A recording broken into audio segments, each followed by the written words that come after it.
Hello students, I'm Dr. Shailaja Jadhav, Professor and HOD in Department of Pharmaceutical Chemistry in Progressive Education Society's Modern College of Pharmacy, Nigdi, Pune.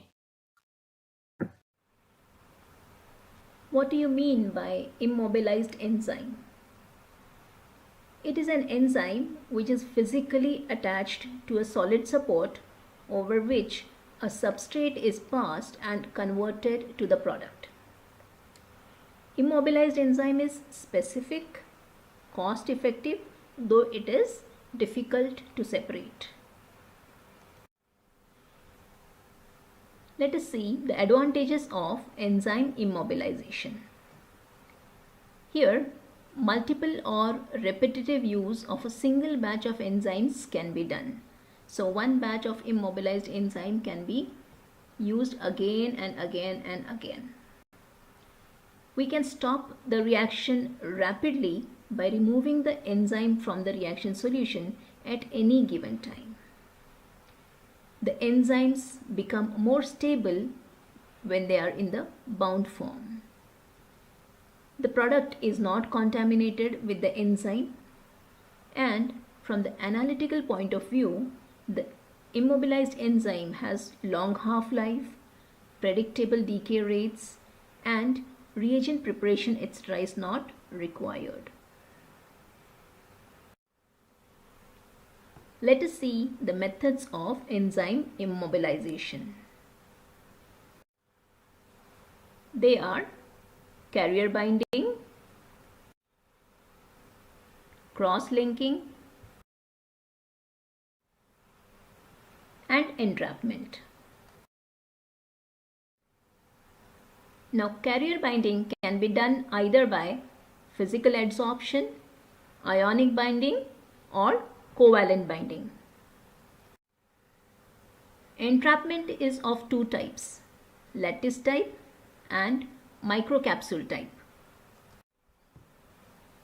Physical adsorption can be done by static adsorption method or electrodeposition method or reactor loading process or by mixing bath procedure.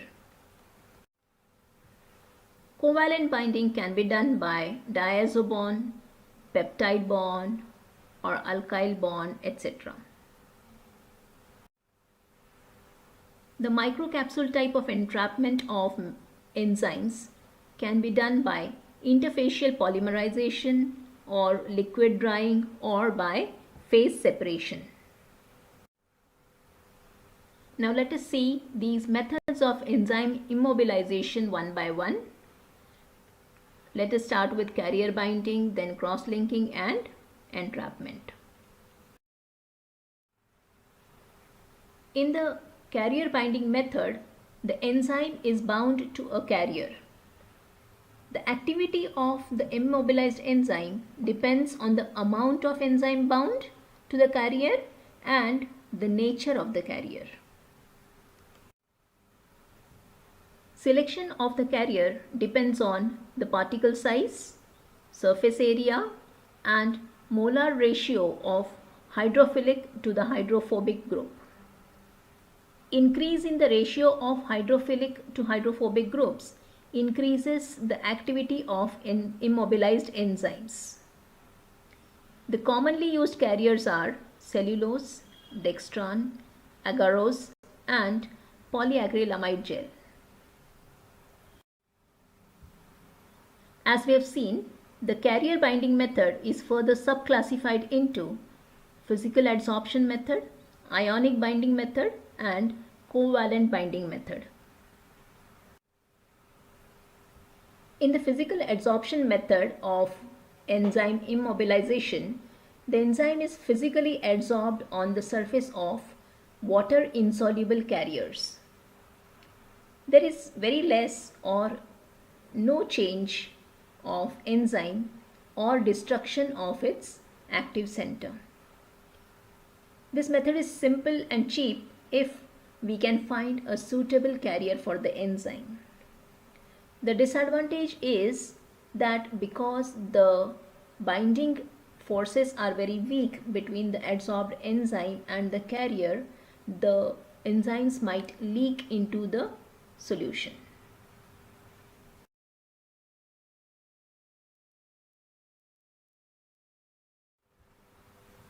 The advantages of physical adsorption method are that no reagents are required and minimum steps of activation are required for this.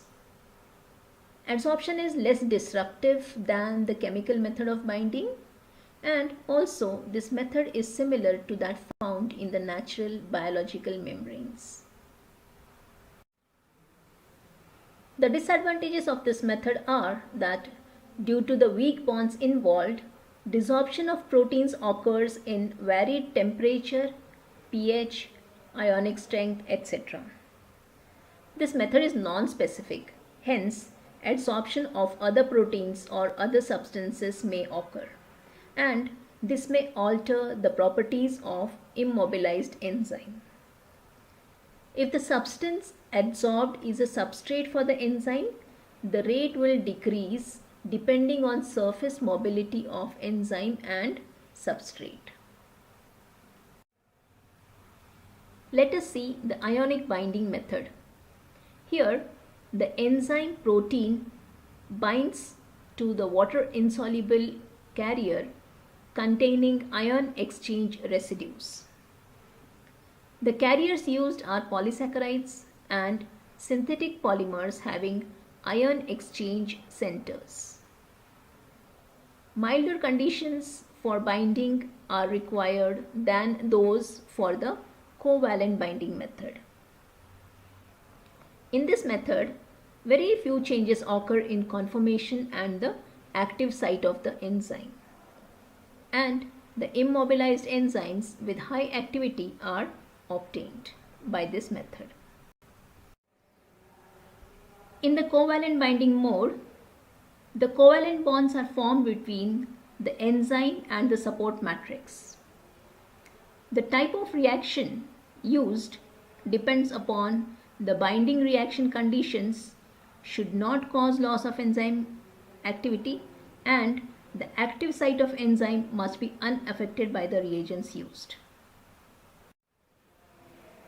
The functional groups that may take part in this type of binding are amino, carboxyl, sulfhydryl, thiol, hydroxyl, etc.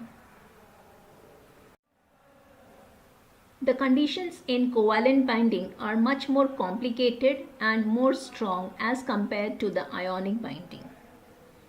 These may alter the conformational structure and active center of the enzyme, thereby causing loss of activity and or changes of the substrate. Here, no leakage occurs because the binding forces are strong. Here, only the functional groups which are not required for catalytic activity must be involved in the binding. Higher activity due to prevention of inactivation reactions with amino acid residues of the active sites is present. The protective methods used in this method are the covalent attachment of the enzyme in presence of a competitive inhibitor or substrate, or a reversible covalently linked inhibitor enzyme complex, or a chemically modified soluble enzyme whose covalent linkage to the matrix is achieved by newly incorporated residues, or use of a zymogen precursor. The covalent bonds can be formed by various reactions such as the amidation reaction, thiol disulfide interchange, or Uji reaction, or mercury enzyme interchange, or by gamma irradiation induced coupling.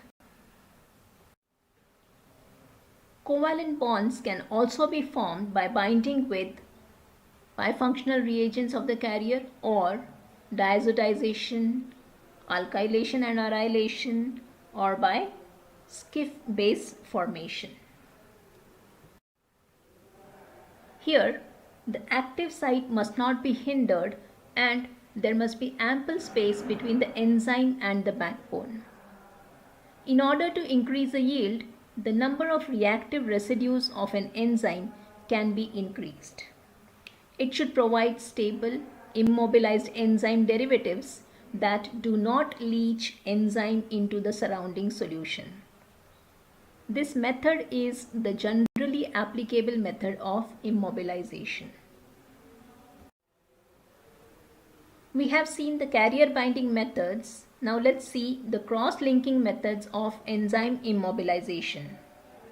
Here, intermolecular cross-linking of protein either to the other protein molecules or to functional groups on an insoluble support matrix occur. Cross-linking of an enzyme to itself is both expensive and insufficient. This method is used mostly as means of stabilizing the adsorbed enzymes and also for preventing leakage from polyacrylamide gels. In the cross-linking method, enzyme is covalently linked and hence very little desorption occurs. The most commonly used reagent for cross-linking is glutaraldehyde. It is best used in conjunction with one of the other methods. The reactions carried out under severe conditions may lead to change in conformation of active center of the enzyme and hence may reduce the activity. This is how the cross-linking may be seen. Let's see what enzyme entrapment is. Here, the enzyme is localized within the lattice of polymer matrix or membrane. It retains the protein but allows penetration of the substrate. Entrapment is of two types, lattice type and microcapsule type. Here, no enzyme binds to the gel matrix or the membrane. It has wide applicability, and here there is less loss of enzyme activity. Most suitable conditions should be carefully selected for immobilization of various enzymes.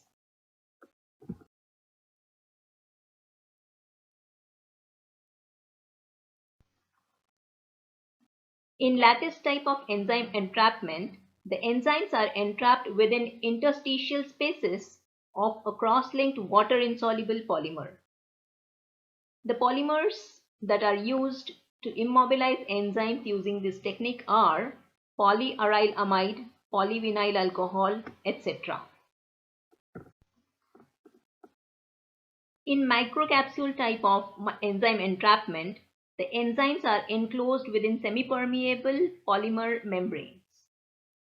The preparation of enzyme microcapsules requires extremely well-controlled conditions. The procedures available for enzyme entrapment using microcapsulation are interfacial polymerization method, liquid drying method, and phase separation method. The enzymes can be immobilized in the form of particles or membranes or tubes or as fibers. So today we have seen what is enzyme immobilization and the various methods of enzyme immobilization. Thank you.